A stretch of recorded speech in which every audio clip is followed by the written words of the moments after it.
자, 여기에 주역에서 사람의 도를 세우는 것은 바로 인과 의라 했다. 설괴전에 이입천지도할 음여 양이요. 여기 이입천지도가 뭡니까? 천도를 세운 거예요. 천도를 세운 뜻으로 설명한 것이 음양이라는 용어다, 이런 얘기예요. 이입지지도할, 땅의 도를 세워서 그걸 설명한 것을 유와 강이라고 했다, 이런 얘기예요. 마찬가지로 사람의 도를 세우려면 인과 의가 함께 한다는 얘기예요. 바로 삼위와 사유짜리 갖고 설명을 한 겁니다. 라고 하니 이 구절은 천지인 삼재의 도를 설명한 것이다.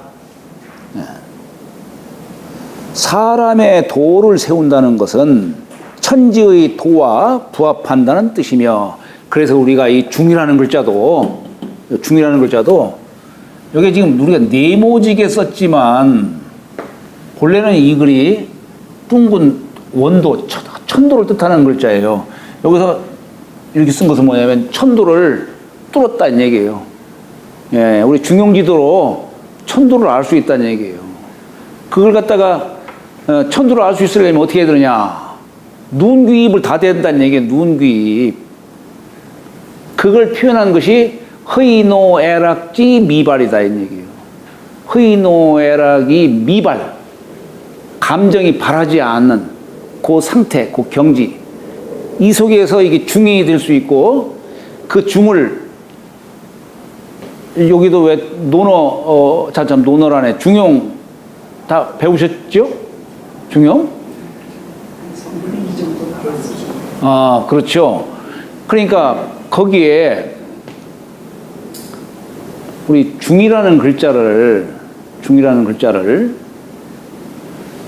아마 정자는 무과불급이라는 과불급이 없는 뜻으로 아마 설명을 했을 거예요. 근데 주자가 생각할 때에는 그것만 갖고서는 어렵다고 생각을 한 것 같아요. 이 설명이 충실하지 못하다. 그래서 불편불의, 그죠? 불편불의 무과불급지의 중이다, 이렇게 얘기를 한 거예요. 불편불의, 어느 한쪽이 치우치지도 않고 의지하지도 않는 거예요. 말하자면 이쪽과 저쪽이 있다면은 이쪽과 저쪽에 의지하지도 않는 거예요. 이게 우리 불가식으로 말하면은 비비상처 욕계, 색계, 무색계가 있는데, 생각함도 아니고 생각하지 아니함도 아니야. 참 어렵죠? 그걸 중이라고 하는 거예요. 중. 그런 경지, 이게 만약 말하자면 삼매, 불가용어로 말하면 삼매한 가운데에서 가능한 거예요. 거기에서 알 수 있는, 천도를 알 수 있는 길이 있다 하는 얘기입니다. 이게 허이노애락지 미발을 우이지 중요라고 하는 그 뜻이 바로 아까 유정유일할 때 이 뜻이에요. 이게 정이라는 건 자세히 살펴서 들어간다는 그 뜻입니다. 중을 통해서 아는 것이죠.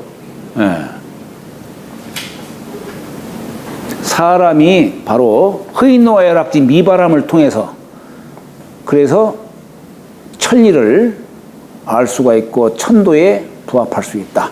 우리 중용에서는, 주역에서는 이 정이라는 글자예요. 우리 주역에서는 원형이 정할 때 이 정이라는 글자가 곧 중용에서 말하는 그 의미로 이해하실 수가 있고, 그런 겁니다. 그래서 이 정적 의미를 잘 알아야 돼요, 주역에서는.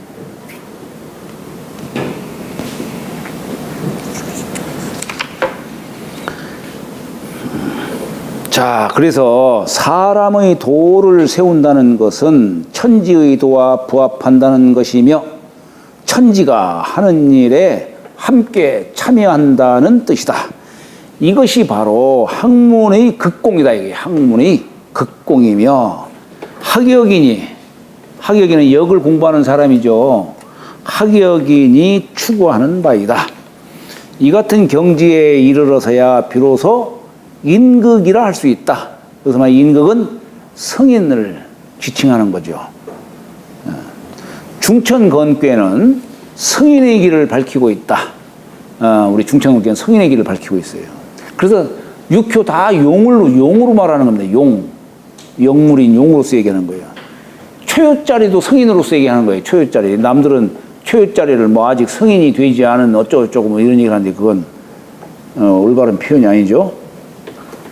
그래서 육효의 자리를 모두 용으로 표현하고 있는데 다만 삼효와 사효자리에서는 여기서 용이라고 표현하지는 않았어요. 예. 우리 중천건괴 초효는 초구는 혈용제전, 잠용 무령이다. 잠용이라고 했고 이효에서는 혈용제전, 용용자를 썼어요. 근데 삼효에서는 군자라고 표현했어요. 군자, 용이라고 하지 않고 군자라고 표현했어요. 사효에서도 혹약제연만 얘기했지 용용자를 쓰지 않았어요. 물론 용이 뛰는 뜻으로 이해할 수는 있지만은 하여튼 삼효와 사효자리에서는 용용자를 쓰지 않았어요. 오효와 상효 썼죠. 비룡제천, 항용요해 이렇게 다 얘기했죠. 근데 삼효와 사효자리에만 용용자를 안 쓴 거예요. 그리고 문헌에 보면 삼효와 사효자리에다가 오직 삼효와 사효자리에다가 무구라는 용어를 썼어요. 무구. 이 무구라는 용, 뭐뭐 하면 허물이 없을 것이다 라고 하는 삼효와 사효자리에다가 요걸 썼어요. 이게 뭐냐면 바로 이 삼효와 사효자리가 사람자리이고 사람은 과불급이 있기 때문에 지나치거나 불급함이 있기 때문에 그래서 용용자를 안 쓰고 사람으로서 표현을 한 겁니다. 그래서 군자로 표현하고 있다. 사람짜리이기 때문이다. 결국에는 인도를 내세운 건데 그래서 64개 모두 다 거기 보면은 군제 이하야 다 이렇게 설명하고 있어요. 자, 자리라고 하는 것은 사람이 설 수 있는 바다. 인변에다가 설리자를 쓴 거예요. 육효 모두를 자리로 말하고 있는 것은 사람이 인도만이 아니라 천도를 행할 수 있고 지도도 행할 수 있기 때문이다. 자, 그러니까 우리 이게 뭡니까? 주역이라고 하는 것이 사람의 도만 논하는 게 아니에요. 주역 공부를 통해서 천도도 행할 수 있고 지도도 행할 수 있다라고 하는 것을 좀 설명하고 있는 거예요. 주역에서는. 다만 사람짜리이기 때문에 과불급이 있는 것이며 그 때문에 뉘우친다라고 하는 회린, 뉘우칠회, 제대로 뉘우치라는 걸 부끄러울 이렇게 인자, 이런 문구가 글자가 생기는 것이고 무구라는 용어도 이 뭐뭐 하면 허물이 없을 것이다. 이건 인도를 중시한 거예요. 그런 용어예요. 그래서 주역에는 이게 삼효와 사효자에다가 무구라는 걸 썼어요. 다른 데는 안 썼어요. 다른 데는 안 썼는데 삼효와 사효자에다가 거기에만 무구라는 용어를 쓴 겁니다.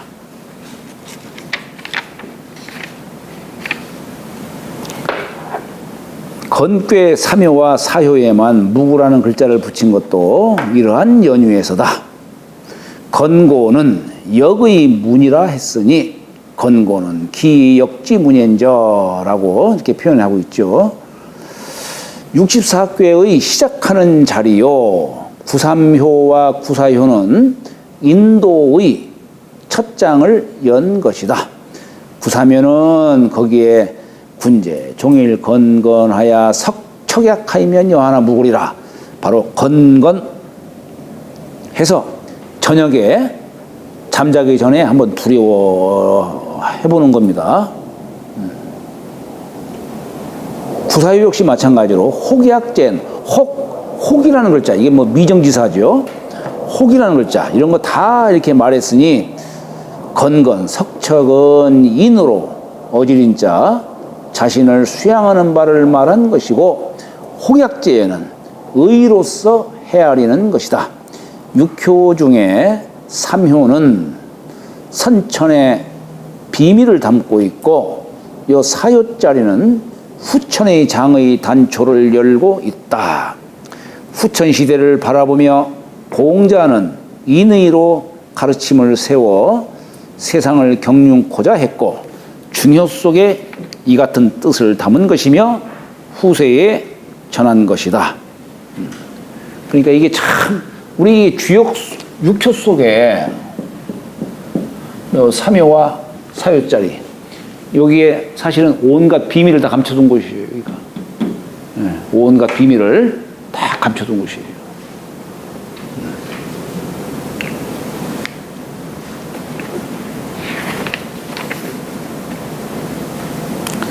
다음에 이제 여기 뭐 대상이다 뭐 이런 것은 좀 넘어가겠습니다.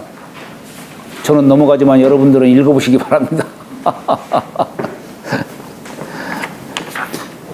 여기 이제 변계 총법이라는 이게 도표 그림 하나 도표를 하나 놓은 게 있는데 이게 뭐냐면 착종 중요 변효 그거 말하는 거예요.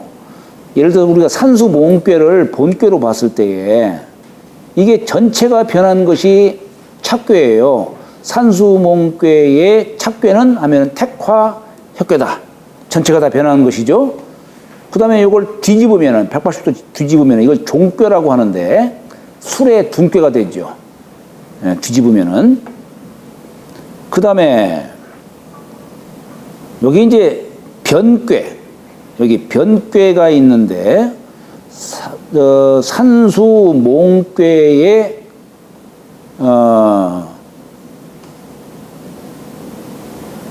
여기에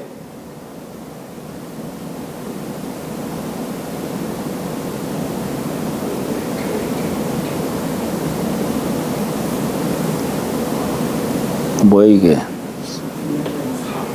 이게 이제 여기는 잡괴라고 되어 있지만은 여기 교괴라고 하는 거예요. 교괴. 예, 괴 위치만 그대로 바꾸는 거예요. 괴 위치만. 예.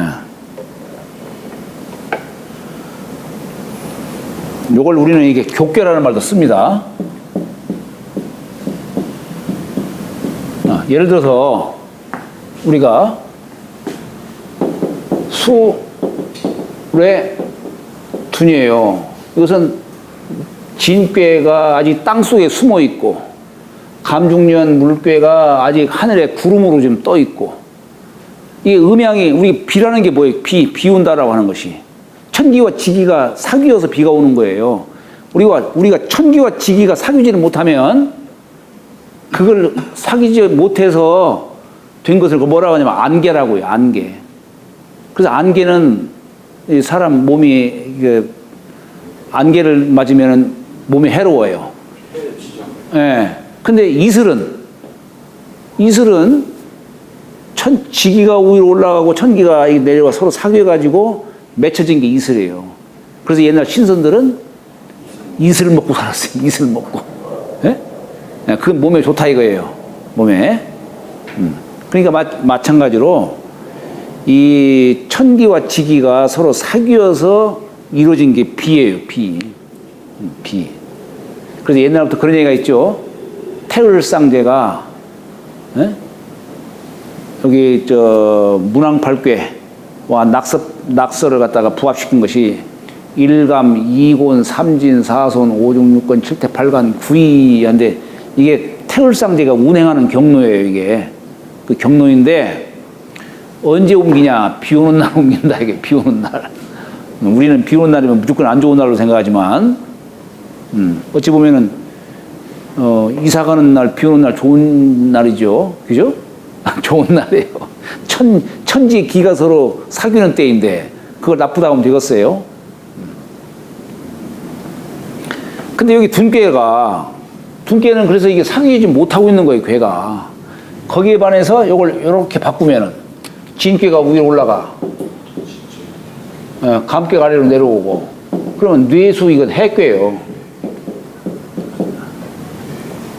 뇌수 핵괴예요, 이건. 풀어지는 거. 여기서는 풀리지 않아가지고 어려운데, 괴가 바뀌니까 풀어져가지고 이제 서로, 예? 얽히고 설켰던 것도 잘 풀어진다는 뜻이에요. 맥힌 것들이. 이렇게 괴만 이렇게 바꾼 것을 우리는 교괴라고 하는 것이고, 이것이 180도 이렇게 뒤집어지는 걸 우리는 종괴라고 한다고 했죠? 종괴. 네. 그 다음에 이제 여기 혹괴는 산수 모음괴에서 초효와 상효를 가리고 2, 3, 4, 5효만 갖고 괴를 만든 거예요. 그게 혹괴라 하는 거예요. 제가 말씀드린 중효라고 하는 거죠. 중효. 예. 그래서 그런 하는 예시문을 그냥 여기다 담아뒀으니까 참고 삼아 보시라는 뜻입니다. 자, 다음에 이제 주역의 구성. 우리 이게 주역이, 자, 한번 읽어볼까요? 주역의 구성. 주역책 안에는 64괴, 384효가 나열되어 있고, 괴효 아래에 문왕의 단사와 주공의 상사, 그리고 공자의 십익이 구비되어 있다. 자, 그러니까 우리가 주역책을 볼 때 이제 아래일 게 뭐냐면, 괴를 아래야 되고, 그죠? 이제, 괴를 한다는 얘기는 곧 괴상을 알아야 한다는 얘기예요. 거기에 문왕의 글과 주공의 글, 그 다음에 공자의 글, 요 네 가지 우리 알면 한 권 주역책 끝이에요.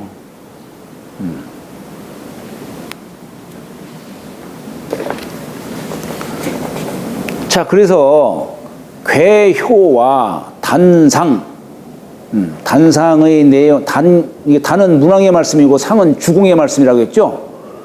그 내용을 통해서 천지 자연의 상과 또 만물의 정을 엿볼 수 있게 했으니 모두가 성명의 이치, 결국에는 이게 어떻게 하면 천리에 순응할 수 있을까? 주역에서 말하는 길흉이라고 하는 것은 천리에 순응했을 때 길을 얻을 수 있다라고 얘기하는 것이고, 천리에 순응하지 않았을 때 흉을 얻는다라고 얘기하는 거예요. 예를 들어서 길을 갔는데 돈다발이 여기 있다. 죽는 게 천리에 순응하는 길일까요? 안 죽는 게 천리에 순응하는 길일까요? 네? 죽지 않는 거예요?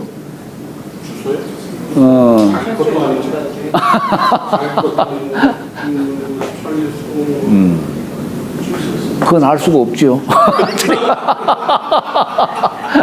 아니, 예전에 저도 버스 타고 가는데 제가 그때 고등학교 때인가 대학교 때인가 아마 그래요. 대학교 때 갔네요, 그때가.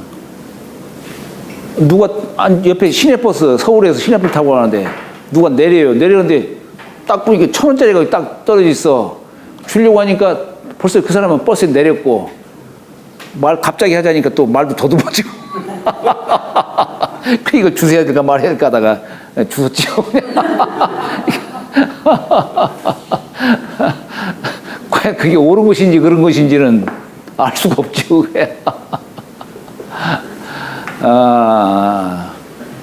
그래서 참 공자는 그것을 그건 옳다 그러다보다도 네. 바르냐 네. 바르지 않느냐 그거지. 그러니까 뭐 바르다는 것도 마찬가지예요. 양효가 우리 착하게 사는 거하고 예. 바르게 사는 거하고 틀리잖아. 물론 조금 다르지요. 이제 조금은 달라요. 네, 우리가 착한 것은 누가 뺨을 탁 때리면 이쪽 뺨도 때려주시오. 그거 아니에요. 그거 아니에요. 자, 우리 주역에서 말하는 선이라고 하는 개념은 우리 저 개사전에가 뭐라고 써 있냐면은 이름 일양지의 도다 이거예요. 도. 이 도. 그런데 이름 일양지의 도라고 하는데 계지자 선이다 이거예요. 이 도를 계승하는 것을 선이라고 한다. 만약에 우리 임 선생님이 공자한테 선생님, 네가 뺨을 때렸을 적에 가만히 맞는 것이 도에 맞습니까? 그러겠습니까? 그렇다면 공자는 정직으로서 대하라고 이렇게 공자는 말씀하세요. 정직으로. 뭐냐면 불교의 그 교리로 보면 네.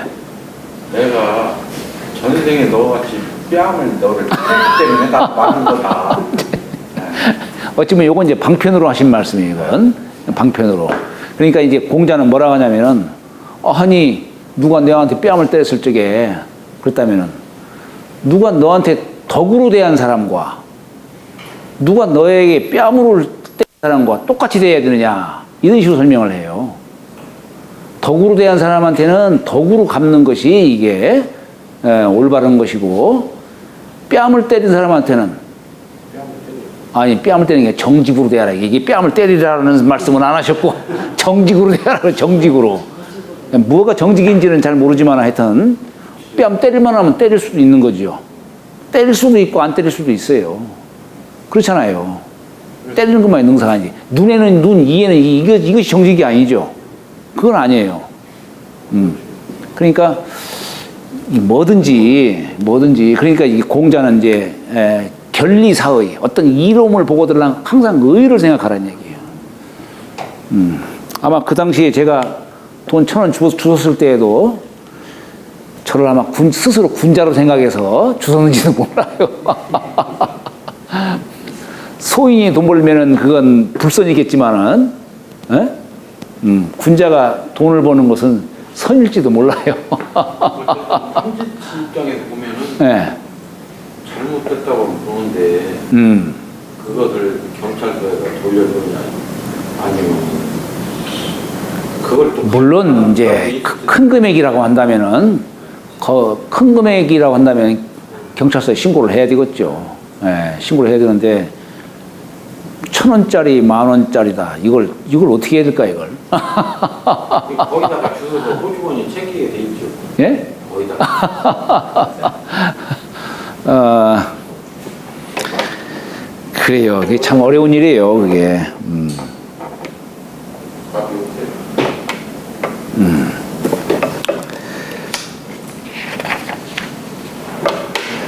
자, 그래서 이 성명의 이치를 우리가 순히 따르기 위해서 우리 주역 공부하는 거예요. 성인께서 이 주역책을 만드신 바가 사람들로 하여금 천리에, 이게 성명의 이치를 순히 따르라는 얘기는 뭐냐면 천리에 맞게 살게 하기 위해서 주역책을 만든 것이다 라고 하는 겁니다.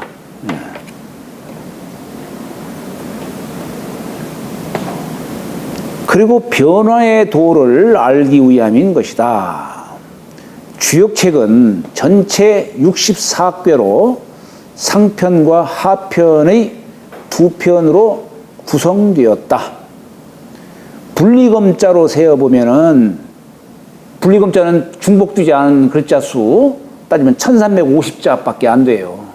주역책이 1350자밖에 안 되고 전체의 글자 수는 24,207자다는 얘기예요.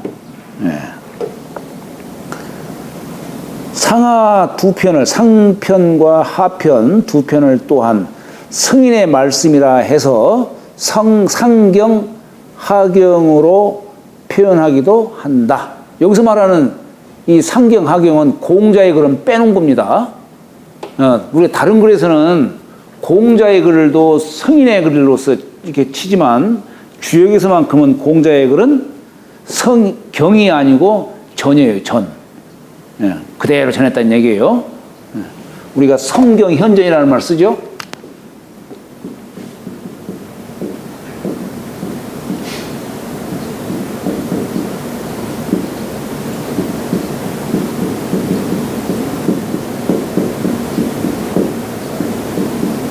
성경 현전. 성인의 말씀을 경이라고 하고 현인의 말씀을 전이라고 한다. 이런 얘기예요. 여기 경이라는 게 뭐냐면 경을 옛날 선비들이 해석할 때 경은 경야라. 지름길 것 같다. 이게. 사람이 어떤 목적지에 도달하는데 이 성인의 말씀은 지름길로 가게 하는 것과 똑같다는 얘기예요. 빠르게 가게 하는 것과 똑같다. 그래서 이 경애라고 표현한 것이고, 저는 뭐냐면 성인의 말씀을 한자 가감 없이 그대로 전한다는 뜻이에요. 그게 전이다라고 이렇게 하는 겁니다. 오직 주역에서만큼은 공자의 글은 경에 해당되지 못하고 전이라고 하는 거예요. 그래서 우리가 공자의 12글 얘기할 때 다 전이라고 얘기를 하지 경자 붙이지 않아요. 그래서 상하경 두 편 이외에 지금 우리가 보고 있는 주역책은 공자의 12기 붙여져서 모두 12편으로 구성되었다. 주역을 상하 두 편으로 나눈 사람은 남송의 여조겸이라는 사람이에요. 우리가 이게 주역책이 잠깐만 좀 볼까요? 이 한권의 요 주역책이 예전에는 그냥 막 주간으로 그냥 써 있겠죠. 근데 이걸 갖다가 상편 30궤, 하편 34궤를 이렇게 나눈 사람, 최초로. 나눈 사람이 여조겸이라는 사람이라는 얘기예요. 여조겸. 그리고 주자는 바로, 그래서 주자는 여시가 경 두 편과 전 10권, 저는 공자의 그 12글 말하는 거예요. 경 두 권과 전 10권을 정해서 편찬했으므로 공시의 옛 것을 해보겠다. 그러니까 그 당시에는 뭡니까? 그냥 상경, 하경하고 뒤에다가 그냥 공자 12글 붙였어요. 지금 우리는 어때요? 문왕의 말씀을 담고 공자의 해설서를 옆에다가 붙이고 단화를 해가지고 또 괴에다가 공자가 또 상전을 붙여가지고 또 말씀하고 주공의 그 효사를 공자가 또 상화를 해가지고 또 붙였죠. 이렇게 사이사이에다가. 여기 여조겸이라는 사람은 상경, 하경, 뒤에 공자의 시비. 그냥 그렇게만 붙여놓은 거예요, 그냥. 한서 예문지에서 역경 12편이라 말한 것처럼, 자, 그런데 이제 여기 한나라 때 여기 비직이라는 사람, 여기 비직이라는 사람이 우리 여러분들 제가 그냥 이거 나가진 않았습니다만은 뒤에 앞에 보면은 이 주역의 역사 해가지고 써놓은 게 있어요. 그거 한번 이렇게 보시기 바랍니다. 거기 비직이라는 사람이 역학사에서 그 중요한 지위를 차지하고 있는 사람이에요. 그래서 이 비직이라는 사람이 처음에 공자의 단전과 상전으로, 단전은 문왕의 말씀을 공자가 해설서 붙이는 게 단전이에요. 우리 말하자면 이게 단왈한 것이 이게 그걸 단전이라고 하는 겁니다. 또 상왈한 걸 상전이라고 하는 거예요. 그것을 경문의 뒤에 붙였고, 정현과 왕필, 이 왕필이라는 사람, 이 참 천재인데, 이 사람이 24살에 아마 작고했을 거예요. 이분이 24살. 그러니까 이게 24살이면은 알아봤자 얼마나 하셨을까 하는 생각이 들까요? 그렇잖아요. 생이지지 않나요? 예? 생이지지요. 하여튼 이 왕필 역학이 한 1000여 년간을 주류로 유행이 됐어요. 근데 왕필역은 순전히 의리역학이에요. 상순이 이런 거 보지 않고. 이분은 선도에 심취하셨던 분이에요. 선도.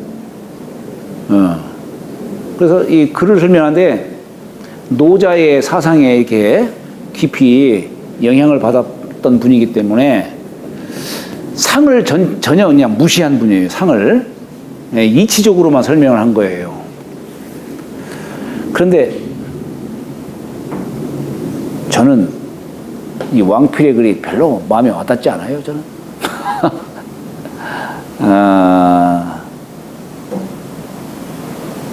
의리적으로 이렇게만 설명을 하고 괴상에 바탕을 두지 않다 보니까 그리고 너무 또 짤막하게 설명을 하다 보니까 그게 그렇게 설명이 와닿지가 않아요. 여하튼 정현과 왕필이 이를 받들어서 괴효를 나누어 붙인 아래에 자 그러니까 비직이라는 사람이 그 사이사이에다가 이제 예를 들어서 자 여기 보면은 이제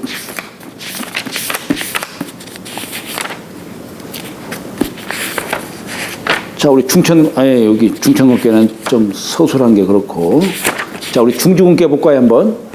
중주근께 괴가 있어요. 괴가 있고 여기에 고는 원코 형코 이코 빈마지 정인이라 뭐 군자의 유유왕은 선함의 미하고 요까지가 이제 이 괴에다가 문왕이 글을 붙인 거예요. 요 글은 요걸 단이라고 합니다. 단. 그 뒤에 요까지가 문왕의 말씀인데 바로 그 뒤에다가 단화 이렇게 붙였어요.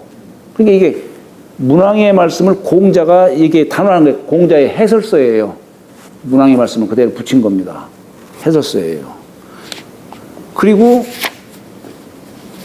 여기 보면은 이제 뒤에 가서 또 이제 상활한 부분이 있어요. 상활.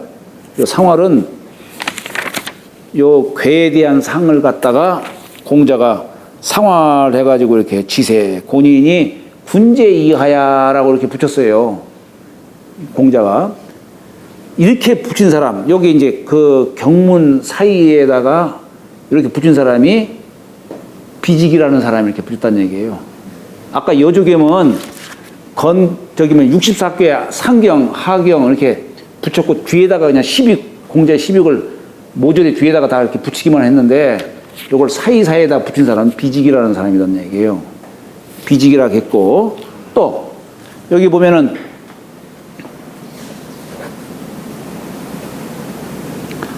정현과 왕필이 이를 받들어서 괴효를 나누어 붙인 아래에 건곤 문헌을 징입했어요. 건곤 문헌. 여기 보면은 건괴도 마찬가지지만은 곤괴도 다 이렇게 한 뒤에 문헌왈 쓴 데가 있어요. 문헌왈. 예, 요것은 정현과 왕필이 이렇게 붙인 거다 이런 얘기예요.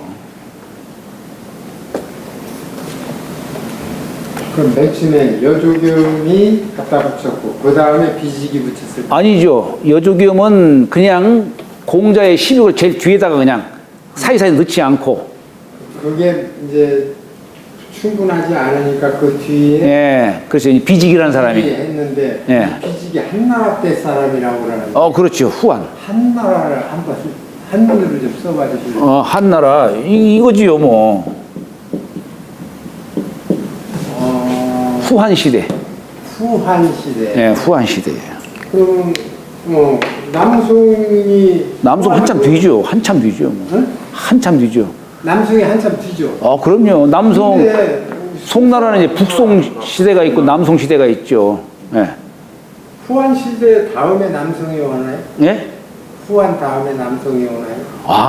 아니에요. 그 뒤에도 이제 뭐 한나라 시대 마치고서 저기 어디가 들어섰냐면은 이제 삼국시대가 오잖아요. 그렇죠. 삼국시대가 오고 뭐 그러다가 이제 결국에는 이제 어느 날 들었습니까? 5호 16국 시대가 뭐 이렇게 오나요? 네. 예. 그러다가 이제 뭐 당나라 들어서고 송나라가 이제 들어선 거죠. 이제 그 뒤에 송나라는 960년에 송태조가 송나라를 세우죠.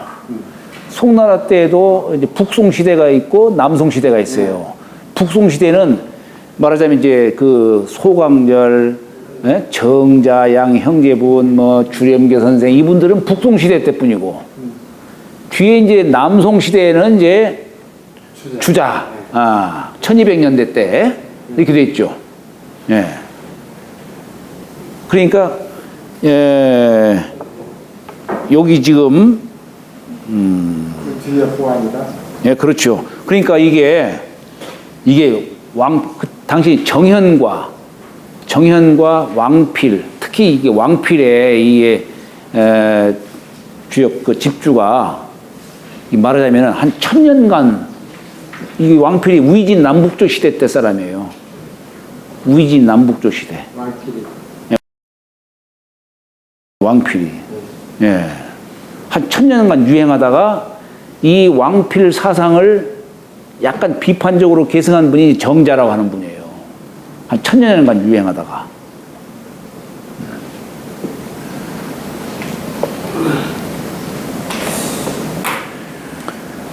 잠시 쉬었다가 할까요?